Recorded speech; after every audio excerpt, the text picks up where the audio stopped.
الحمد للہ وکفی والصلاة والسلام علی عبادہ الذین اصطفیٰ اما بعد۔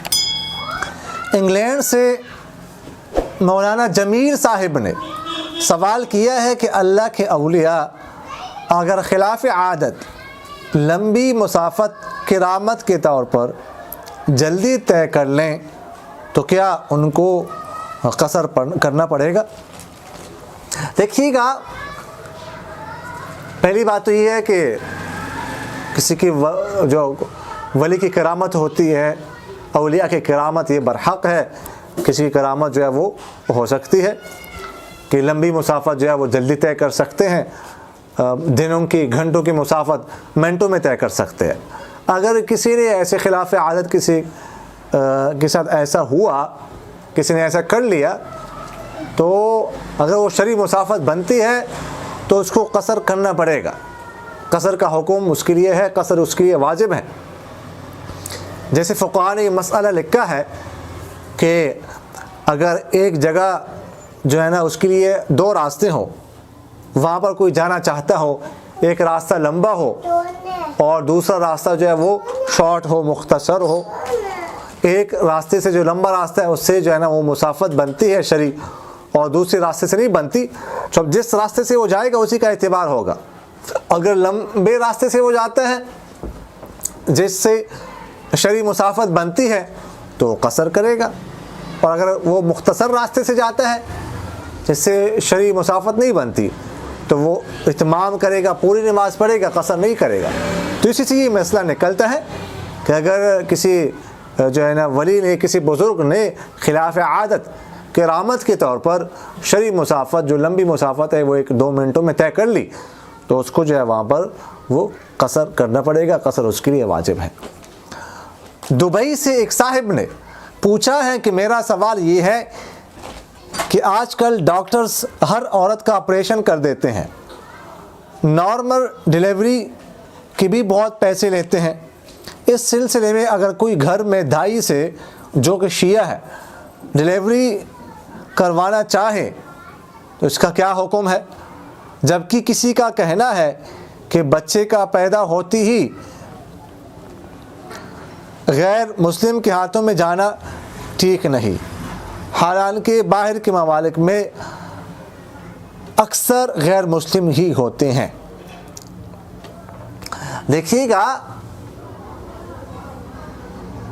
علاج کروانا، ڈیلیوری کروانا، یہ کسی سے بھی بندہ علاج کروا سکتا ہے۔ علاج کے لیے کوئی مسلمان، غیر مسلم، سنی، شیعہ یہ شرط نہیں ہے، کسی سے علاج کروایا جا سکتا ہے۔ اس طرح جو ہے کوئی بھی دائی ہو، مسلم ہو، غیر مسلم ہو، سنی ہو، شیعہ ہو، اس میں کوئی حرج نہیں ہے، شریعت اس کی اجازت دیتی ہے۔ اور یہ کہنا کہ وہ جو ہے نا وہ غیر مسلم کے ہاتھوں میں جانا یا غیر سنی کے ہاتھوں میں جانا یہ درست نہیں ہے، ایسی کوئی بات نہیں ہے۔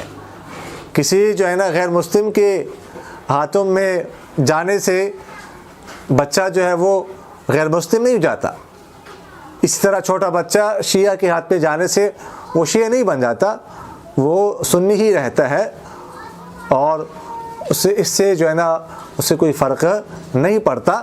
لہٰذا اگر آپ سمجھتے ہیں کہ جس دائی سے آپ ڈیلیوری کروانا چاہتے ہیں اس کا خرچہ جو ہے نا وہ مناسب ہے اور وہ آسانی سے آپ کو جو ہے وہ مل سکتی ہے، تو آپ بلا جو ہے نا کسی جھجک کے اور آپ جو ہے نا اس سے وہ ڈیلیوری کروا سکتے ہیں، یہ جائز ہے۔ سرگودہ سے مولانا خالد محمود صاحب نے سوال کیا ہے کہ جو شخص اذان دے اقامت اسی کو کہنی چاہیے یا کوئی اور بھی پڑھ سکتا ہے؟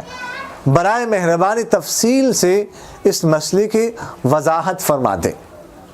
جو شخص اذان دے بہتر یہی ہے کہ اقامت بھی وہی شخص کہہ دے،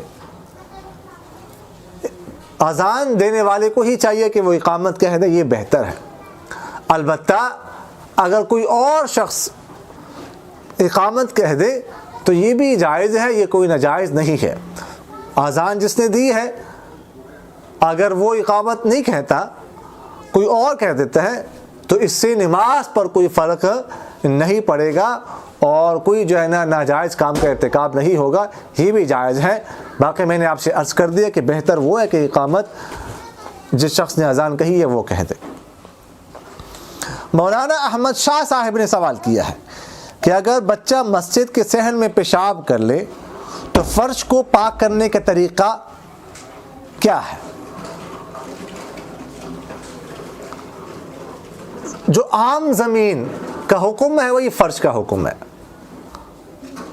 عام زمین کو اگر عام زمین پر بچہ پیشاب کر لے، وہ نجس ہو جائے، تو اس کے بارے میں فقہا نے یہ لکھا ہے کہ اگر وہ خشک ہو جائے، ہوا کے ذریعے سے ہوا اس پر پڑ جائے خشک ہو جائے، یا دھوپ پڑ جائے خشک ہو جائے، تو وہ زمین پاک ہو جاتی ہے، بدبو اس کی ختم ہو جائے۔ اب اس زمین پر نماز پڑھنا یہ جائز ہے بغیر کسی حائل، بغیر کسی کپڑے جائے نماز کے۔ یہی حکم فرش کا ہے، ٹھیک ہے، جو فرش ہوتا ہے اس کا بھی یہی حکم ہے۔ اگر اس پر بچہ پیشاب کر لے، مسجد کا فرش ہے کسی اور جگہ کا، وہ پاک، وہ خشک ہو جائے ہوا کے ذریعے سے یا دھوپ پڑنے سے اور بدبو ختم ہو جائے، وہ بھی پاک ہے۔ یہی حکم جو ہے وہ اور جو ہے نا وہ جو ماربلز لگاتے ہیں ان کا ہے، یعنی جو بھی فرش ہے نا زمین کی طرح، تو اس کا حکم زمین کا ہی ہے۔ البتہ یہ بات ذہن میں رکھیے کہ یہ فرش یا زمین پاک تو ہو جاتی ہے لیکن نماز کے حوالے سے پاک ہوتی ہے، نماز کے حد تک۔ اس سے تیمم نہیں کر سکتے۔ تیمم کے لیے جو ہے نا وہ پاک فرش جو ہے نا وہ ہونا ضروری ہے۔ فَتَيَمَّمُوا صَعِيدًا طَيِّبًا، قرآن پاک میں اللہ تعالیٰ فرماتے ہیں کہ فرش کا پاک ہونا جو ہے نا وہ تیمم کے لیے یہ شرط ہے، لہٰذا اس زمین سے وہاں پر تیمم نہیں کر سکتے جب تک جو ہے نا اس کو پاک نہ کیا جائے، جب تک اس کو اچھی طرح دھویا نہ جائے، جب تک وہاں سے مٹی جو ہے وہ نکالی نہ جائے تو تیمم نہیں کر سکتے، باقی اس پر نماز ہے وہ پڑھ سکتے ہیں۔ اقول قولی ھذا استغفر اللہ لی ولکم ولسائر المسلمین فاستغفروہ انہ هو الغفور الرحیم۔